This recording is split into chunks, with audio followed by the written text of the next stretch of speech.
I'm Nik Steed, the future marketer, bringing you the top 5 stories in tech, business, and culture this week. Here's what you missed in recent weeks.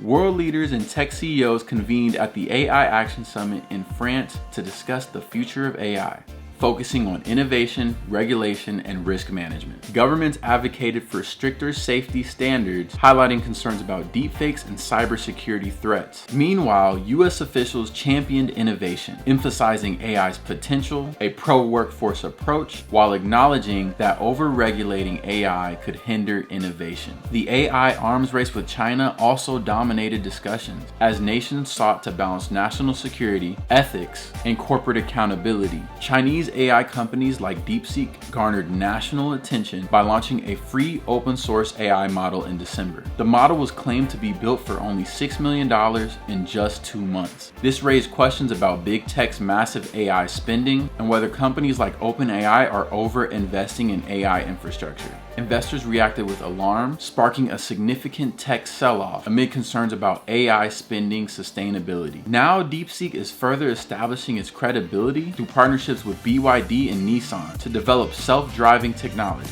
further challenging US AI dominance. Elon Musk also made a $100 billion bid to purchase OpenAI, reigniting his feud with Sam Altman. On X, Altman promptly declined, trolled Elon, and countered his offer to purchase X for $9.7 billion. And if that wasn't enough, in a recent interview at the AI Action Summit, Altman described Elon Musk as not a happy person. I don't think he's like a happy person. I do feel for him. DeepSeek's rapid innovation signals a shift in the broader AI race. Can Chinese companies overtake US AI leaders despite our massive investments? The pace and safety of AI adoption largely depends on government positions to regulate things like international AI partnerships, capital investments. Under the Trump administration, the US favors innovation over regulation, but will reduced oversight benefit the public or the corporations?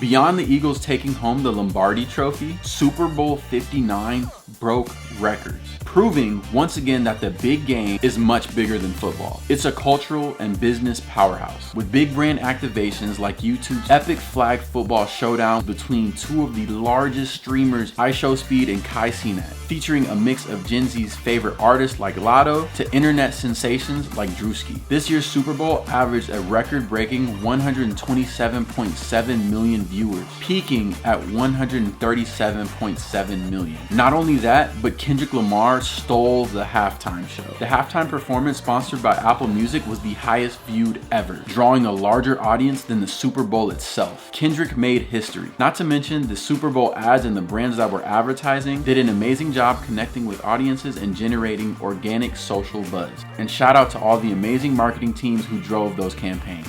Due to record viewership, price of Super Bowl ads and partnerships may rise next year. It looks like creators will be used more in the future to capture Gen Z audiences. In today's time, it may be more lucrative for the halftime performance to find amazing artists who have recently buzzed versus artists who are legends in their own right.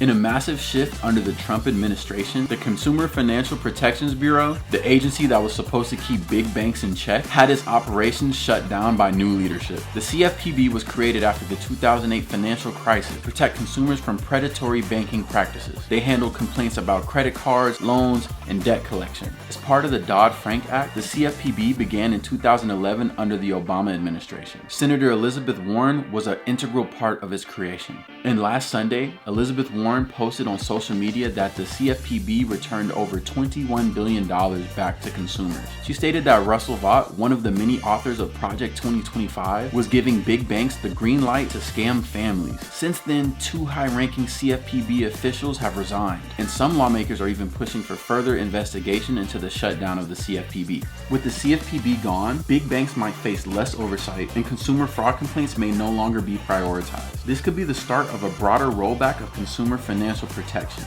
leading to skyrocketing interest rates, predatory loans. If consumers have fewer protections, predatory financial tactics might return. And even worse, this could possibly lead to the next financial crisis of America.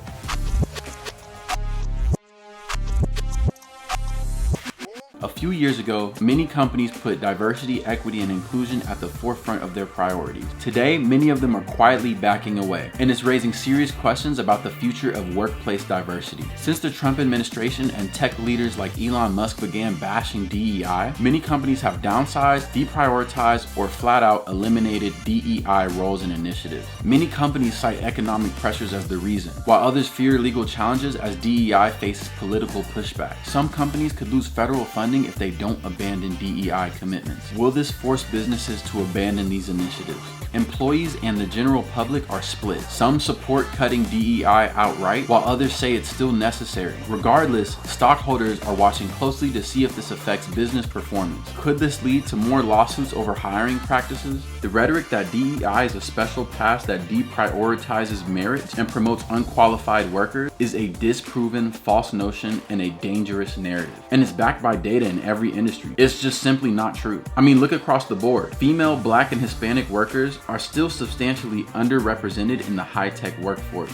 Between 2005 and 2022, there was very little change for Black workers and almost no change for female workers, especially in managerial and leadership roles. However, if federal funding is tied to DEI commitments, we can expect more companies be forced to abandon their commitments regardless if they want to. Obviously, this hurts marginalized communities even further. Additionally, in a diverse America, scaling back diversity could shift corporate culture significantly and hinder the ability to connect with diverse audiences and eventually convert them into customers.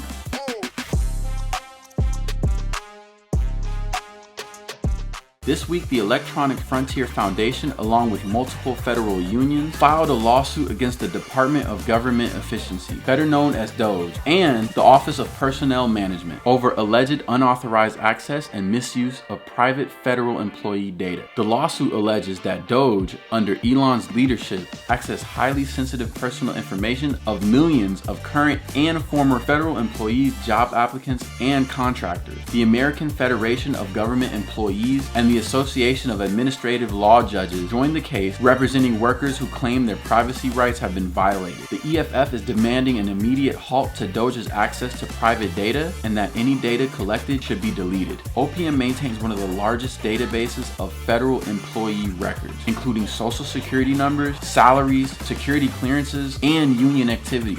The Privacy Act of 1974 strictly limits how government records can be shared, and the lawsuit alleges that DOGE violated these protections. One federal judge already blocked DOGE's attempt to access a treasury payment system from last week. Elon Musk has publicly criticized government agencies and federal employees in the past. This lawsuit raises concerns that DOGE's data access could lead to retaliation, blackmail, or even political targeting. EFF argues that this level of access puts federal employees at risk and could be misused for political or corporate purposes. If DOGE is found to have violated privacy laws, this case could set a major legal precedent on government data access. Federal employees may face long-term risks if their data isn't properly safeguarded. This raises even more questions. How much power should Elon Musk and DOGE have over our government system?